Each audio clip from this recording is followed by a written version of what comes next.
출애굽기 14장 15절 16절 제가 봉독에 올립니다. 여호와께서 모세에게 이르시되 너는 어찌하여 내게 부르짖느냐. 이스라엘 자손에게 명령하여 앞으로 나아가게 하고 지팡이를 들고 손을 바다 위로 내밀어 그것이 갈라지게 하라.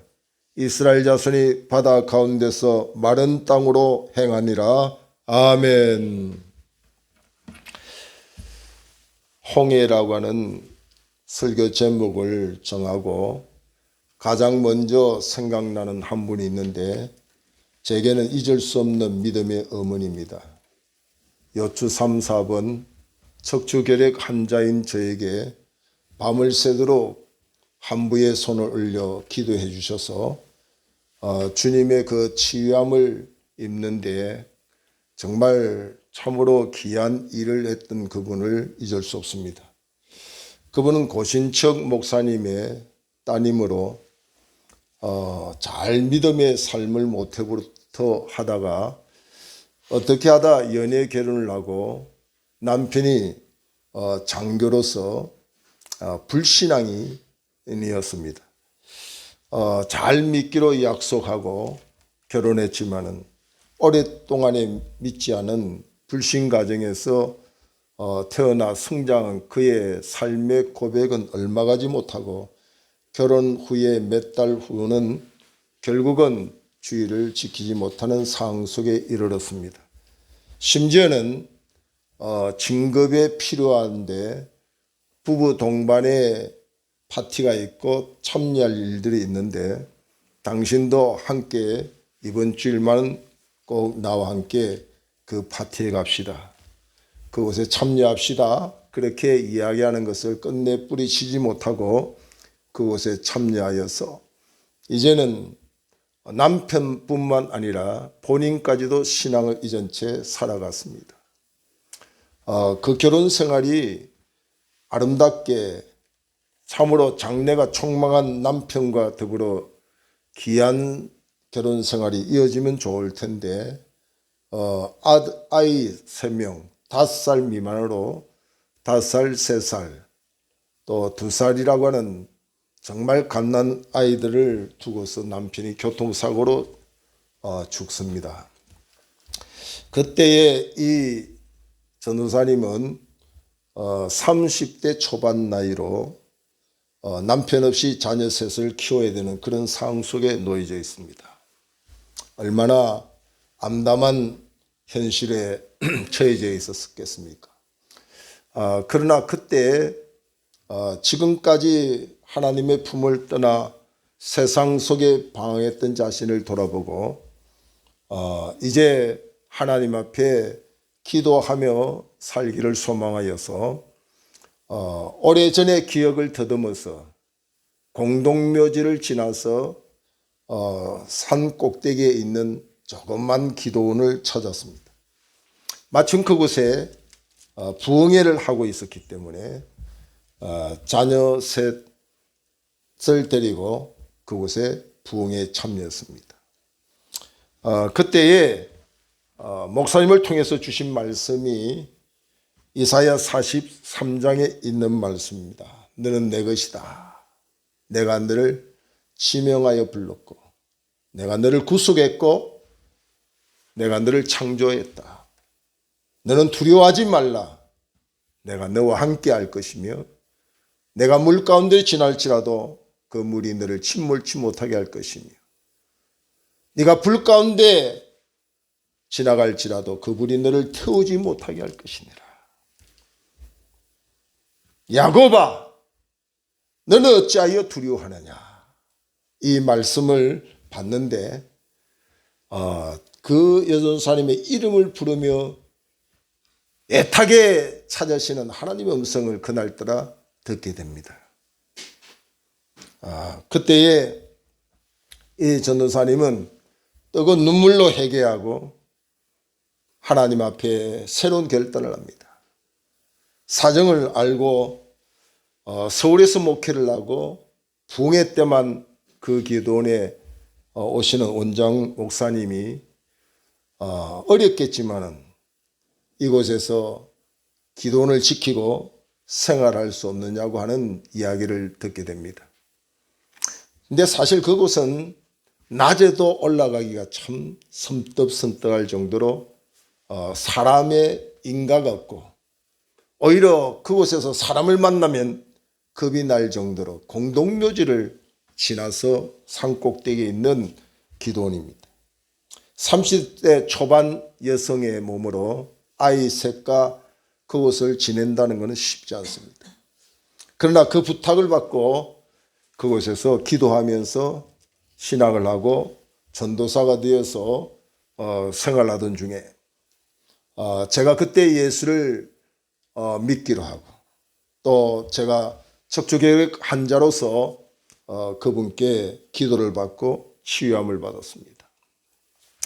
홍해라고 하는 이 제목을 가지고 그분의 삶을 생각해 보니까 그야말로 사면초가의 일이 아니었던가.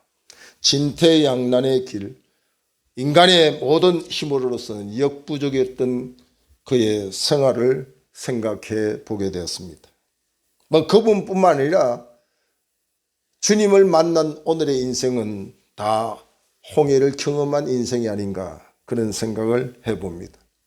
오늘 본문에도 430년 동안에 애굽이라고 하는 곳에 종살이를 했던 이스라엘 민족은 모세라고 하는 지도자를 통해서 이제 출애굽하는 놀란 은혜를 힘입게 됩니다.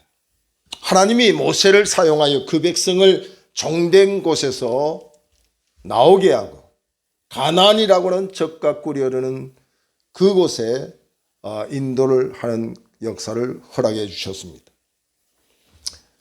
이때에 이스라엘 백성들의 그 놀란 은혜에 대한 반응이 어떻겠습니까? 430년이라고 하는 종살이, 그 긴긴 종살이에 그들의 인생의 목표도 희망도 없이 살다가 그 종살이에서 나올 수 있는 기회가 되었으니 얼마나 하나님께 감사하고 감격하고 얼마나 기뻤겠어요. 그런데 그 길이 계속 지속되어 적과 꿀이 흐르는 약속의 땅 가나안으로 들어갈 수 있었다면 얼마나 좋겠습니까? 그러나 그들이 원치 않는 이 건널 수 없는 인간의 한계로 불가능한 홍해 바다에 도착하다가 결국은 그들은 이런 원망을 하기 시작합니다. 종이 되어서도 먹고 살만한 애굽 땅에서 왜 우리를 이곳으로 불러 우리를 죽이려고 하느냐.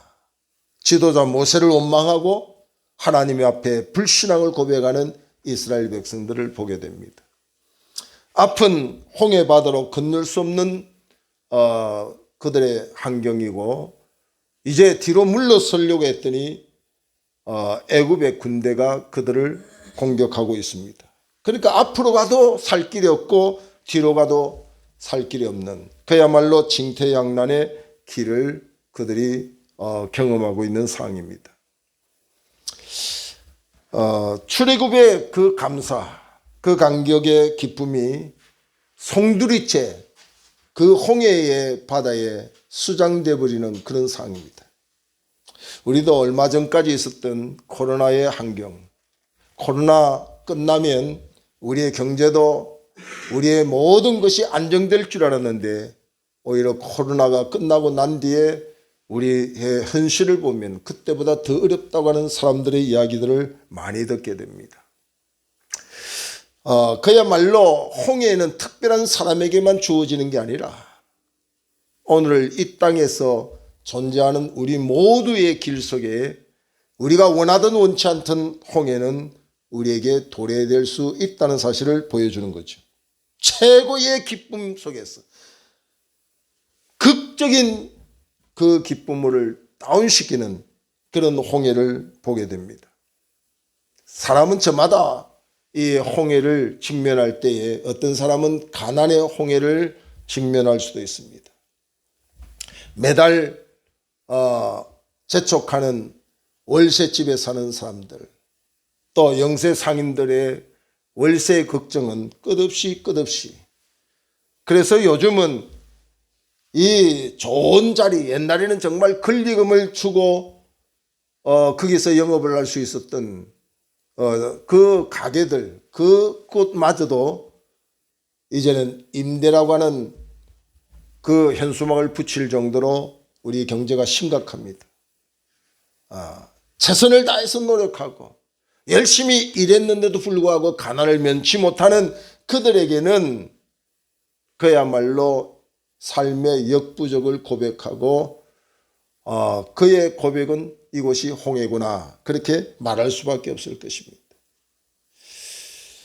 당장 어떻게 할 수 없어서 카드는 쓰지만 결제 날짜가 돌아오면 역시 마음이 힘들고 괴로운데 어떻게 해결할 수 없이 반복되는 생활 속에서 이곳이 홍해다 하는 사실을 이야기하는 사람도 있습니다. 어떤 사람은 질병의 홍해를 직면할 수도 있습니다.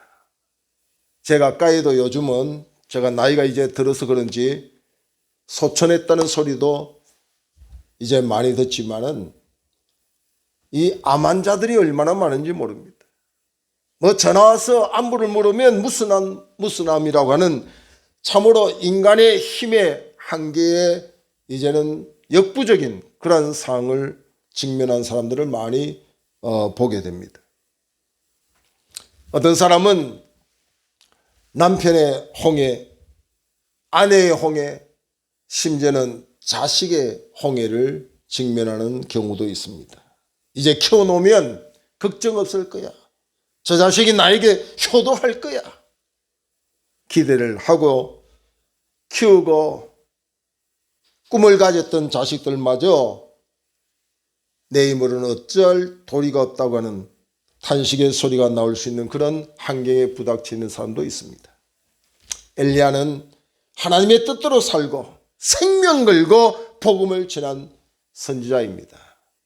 그러나 그를 비웃고 조롱하는 무리들 앞에서 패기 있고 용기 있고 생명 걸고 복음을 전가하는 엘리야에게 한계가 부닥쳤고 결국은 노뎀나무 아래에서 생명을 빼앗아 달라고 하는 죽음의 고백을 하는 엘리야를 보게 됩니다.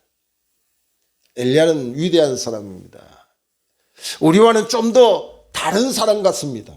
그러나 그렇게 위대한 엘리야에게도 홍해의 그 직면한 상황 속에서 인간의 어떤 상황을 통해서 해결할 점이 없다고 할 때 낙심하고 좌절하는 모습을 보면서 역시 인간의 연약함을 엿볼 수가 있죠. 욥은 계속되는 고난 속에서 어리석게 하나님을 원망하지 아니하고 신앙으로 붙었던 욥이었지만 그러나 욥에게도 인간의 한계가 부닥쳐서 자기가 태어난 생일을 저주할 정도로 욥의 홍해를 우리가 성경을 통해서 엿볼 수 있습니다. 그래서 기복신앙인들은 홍해가 곧 저주다, 홍해는 재앙이라고 하는 고백을 하면서 마치 신앙생활을 아무리 잘하다가도 홍해 앞에 부닥치면 다 낙심하고 좌절하고 하나님을 원망하고 불평하는 이스라엘 백성들의 모습으로 돌아가는 경우들이 많고, 오늘의 이 시대에도 기복신앙인들은 자기 앞에 놓인 홍해를 원망하고 하나님을 원망하는 신앙으로 전락해버린 걸 보게 됩니다. 갈라디아서 6장 9절에 보니까 우리가 선을 행하되 낙심하지 말지니 포기하지 않으면 때가 이름에 거두리라. 우리는 기복신앙을 속히 빠져나와야 됩니다. 하나님의 섭리에 대하여 우리가 믿음으로 잘 훈련받아서 어떤 환경에 놓여져 있을지라도 하나님은 그 사랑하는 자에게 약속하셨습니다. 모든 것에 합리하여 선을 이룰 것에 대한 약속을 했습니다. 지금의 나의 이 홍해, 가난의 홍해든 질병의 홍해든 남편의 홍해든 사람의 홍해든 합리하여 선을 이룬다는 이 섭리적인 믿음이 우리에게 분명히 세워져 있어야 된다는 사실입니다. 그래서 신명기 8장 1절에서 6절에 보면 이스라엘 백성들을 3일 내지는 일주일 만에 약속의 땅 가나안으로 들어갈 수 있음에도 불구하고 40일 동안에 그들을 방황하고 배회하게 하셨던 하나님의 그 섭리가 거기에 보면 내가 너를 낮추고 때로는 줄이게 하고 시험하시는 이 모든 일이 징계나 저주가 아니고 결국은 너에게 진짜 복이 뭔지를 가르쳐 주기 위함이라고 성경은 거기서 말씀을 하고 있습니다. 아픈 자가 치료받고 건강을 얻을 때 진짜 건강이 복이구나 하는 걸 깨닫지. 가난한 사람이 부를 얻을 때에 진짜 부가 이것이 복이구나 하는 걸 깨닫죠. 여전히 건강한 사람, 여전히 부자인 사람이 어떻게 가난한 사람이 부자 되고 병든 자가 치료받는 그 기쁨을 깨달을 수 있겠습니까? 그래서 우리는 목표가 있는 사람에게는 반드시 홍해는 선택사항이 아니라 필수이다. 약속의 땅 가나안이 있으면 가나안을 도착하기에 앞서서 먼저 무엇을 건너야 되냐면 홍해 바다를 건너야 된다는 사실을 말씀하고 있습니다. 그러니까 가나안이 싫으면 가나안이라고 하는 목표가 없는 사람에게는 홍해가 결국 그들의 앞에 있을 이유도 없죠. 이 홍해는 믿음으로 잘 준비되어 하나님의 뜻을 따라 순종하고 나아가는 사람에게는 나의 하나님, 나의 아버지를 더 깊이 더 넓게 체험하는 계기가 될 수가 있습니다. 40일 동안에 농사도 지지 않고 옷을 만드는 적도 없는데 오늘 40년 동안에 그 가나안을 통과하기에 앞서서 광야길에 그들의 삶은 시시때때로 하나님의 손길을 경험하게 되죠. 오직 하나님만을 바라볼 수밖에 없는 그런 강야의 인생 속에서 나의 하나님, 나의 아버지구나 하는 것을 고백하게 하죠. 때마다 만나와 메추라기를 그 발이 부르트지 아니하고 의복이 없어 걱정하지 않는 준비되고 채우시는 하나님의 은혜를 경험하게 되는 거죠. 자력의 힘으로는 역부족이지만 하나님으로는 가능하다는 사실을 깨달은 바울은 로마서 8장 37절에 하나님으로 말미암아 넉넉히 이기느니라는 고백을 하는 것을 보게 됩니다. 그러므로 홍해는 이스라엘 백성들처럼 주저앉아 탄식하고 원망하는 불신앙의 계기가 되어서는 안 됩니다. 모세처럼 약속받은 하나님의 백성답게 그 약속의 언약을 붙들고 홍해로 나아가야 된다는 사실입니다. 사실 이 홍해는 우리의 믿음을 증명하는 때라고 하는 사실을 알아야 됩니다. 홍해를 만나기 전에 많은 사람들은 진짜 믿음을 가졌는지 가짜 믿음을 가졌는지 점검이 잘 안 됩니다. 제가 잘 알고 있는 한 권사님은 정말 믿음으로 살려고 자기의 모든 소유를 주님 앞에 다 내어놓았다고 할 정도의 신실한 신앙인이었습니다. 많은 목회자들의 뒷바라지를 자기 일 이상으로 헌신하고 봉사했습니다. 그럼에도 불구하고 그의 몸은 늙고 병들고 그의 생활은 찌들어지게 가난에 처해져 있을 때 저에게 이런 이야기를 합니다. 목사님, 부끄러워서 아무에게도 이런 이야기를 할 수 없습니다. 목사님이니까 제가 이런 이야기를 하는데 하나님이 빨리 나를 데려가 주시면 너무너무 좋겠습니다. 왜 하나님은 나를 부르지 않는지 모르겠습니다. 가난에 찌들리고 병들고 늙어있는 나는 아무것도 할 수 없는 정말 그런 존재인데 하나님이 왜 나를 부르지 않습니까?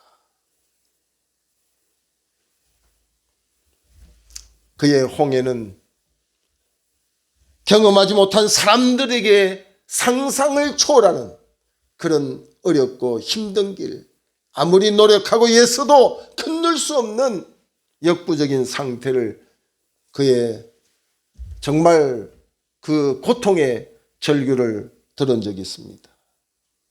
그러나 결국은 하나님의 약속, 그 언약을 붙들고 지금까지도 인내하며 가는 모습을 지켜보고 있습니다. 여러분, 믿음이 무엇입니까? 하나님의 약속의 말씀을 우리는 읽고 듣고 날마다 체험하고 있으면서도 홍해 앞에 그 언약을 우리는 다 그냥 수장시켜 버립니다. 언제 내가 그렇게 믿었던 거, 언제 내가 그런 믿음을 가졌던 거.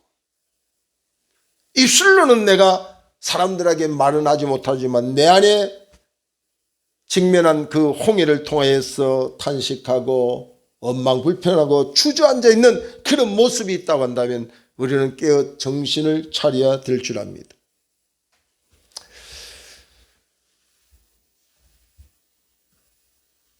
고린도서 13장 5절 하반절에 보면 너희는 믿음 안에 있는가 너희 자신을 시험하고 너희 자신을 확정하라 그랬습니다.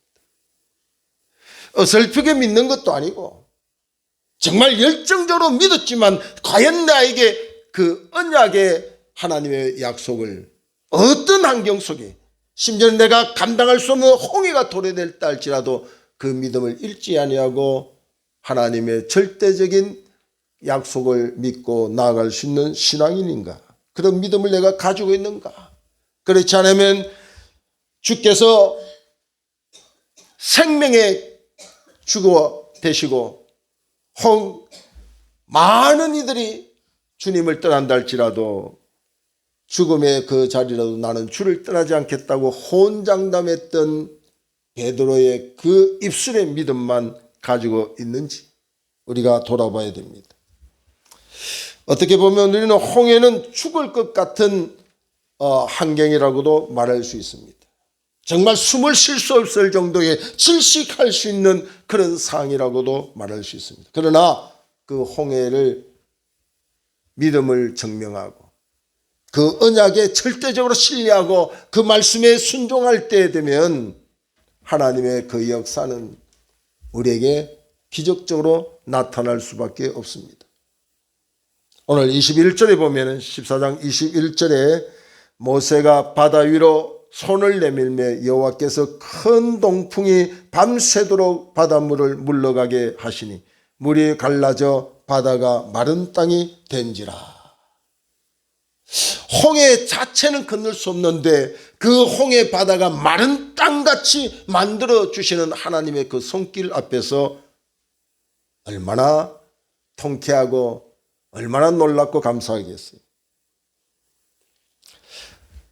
오늘 우리들의 문제가 홍해라고는 환경의 문제라고 불신앙인들은 이야기합니다. 내 문제는 가난의 문제야. 내 문제는 질병의 문제야. 내 문제는 남편의 문제야. 이웃의 문제라고 우리는 환경을 탓하지만 사실 내 문제는 모세라고 하는 믿음의 사람, 그 믿음이 우리에게 없는 게 문제예요. 환경의 문제가 아니라 믿음의 문제다 이 말이죠. 아무리 우리에게 홍해가 도래돼도 모세 같은 믿음의 사람이라고 한다면 하나님의 역사를 이끌어낼 수 있기 때문이다 하는 거죠. 그렇기 때문에 우리는 속히 나의 믿음을 잠들게 하고 나의 믿음을 병들게 하는 원인이 뭔지를 빨리 우리가 찾아야 됩니다. 나는 내 믿음은 어떤 가난에도 흔들리지 않아. 이 가난의 홍해는 나는 건널 수 있는데 모든 것에 다 갖춰져 있지만은 이 질병의 홍해만큼은 나는 믿음을 수장시켜버릴 정도로 감당할 수가 없다고 하는 이야기를 하는 경우도 있습니다. 삼손은 모든 것을 다 갖춘 나시린으로서 하나님 앞에 귀하게 사용되었지만은 들릴라의 정욕적인 유혹 속에서 그의 믿음이 수장되어 버립니다. 유다는 예수님 곁에서 정말 제자의 한 사람으로 주님 곁에 있었지만은 그의 물질의 홍해는 결코 그의 믿음을 지킬 수가 없었습니다.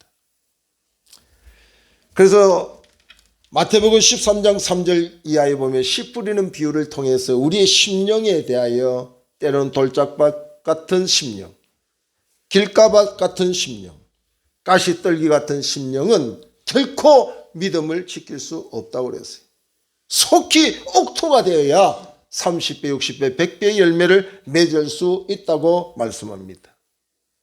세상의 염려와 걱정이 우리에게 도래될 때에 우리가 잘 준비된 믿음을 가지지 아니하면 언제 내가 믿음을 가졌던가 하고 그것을 감당하지 못하는 홍해가 되어버린다는 것이죠. 내 한계로 어쩔 수 없는 그때에 우리가 생각해야 될 것은 하나님의 언약의 말씀입니다. 이 일을 해결할 자는 내가 아니라 주께서 하신다는 사실을 우리가 알고 있어야 됩니다.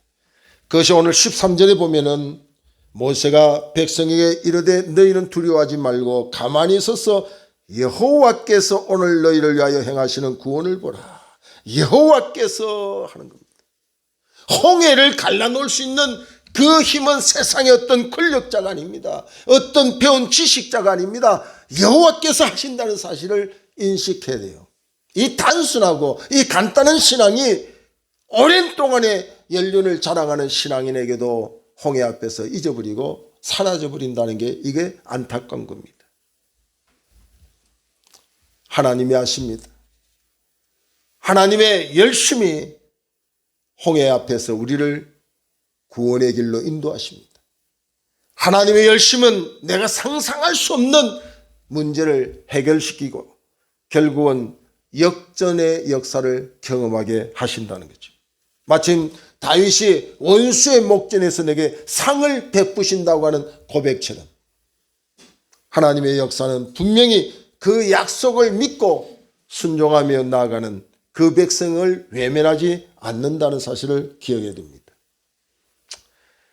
홍해에 발을 동동 굴리고 인간의 힘으로 역부족이라고 말할 때에 하나님은 통쾌하게 그 발을 동동 굴리는 그들을 구경하는 하나님이 아니라는 겁니다.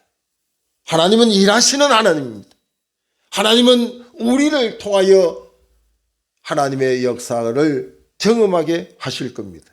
14절에 보면 여호와께서 너희를 위하여 싸우시리니 너희는 가만히 있을지니라. 홍해 앞에 불평만 안 해도 괜찮아요. 홍해 앞에 원망만 하지 않아도 괜찮아요. 내 힘은 빼야 됩니다. 아직도 홍해를 직면하면서도 사람 찾고 나를 도울 자가 누가 있을까? 내 배운 지식이 홍해를 가를 수 있을까?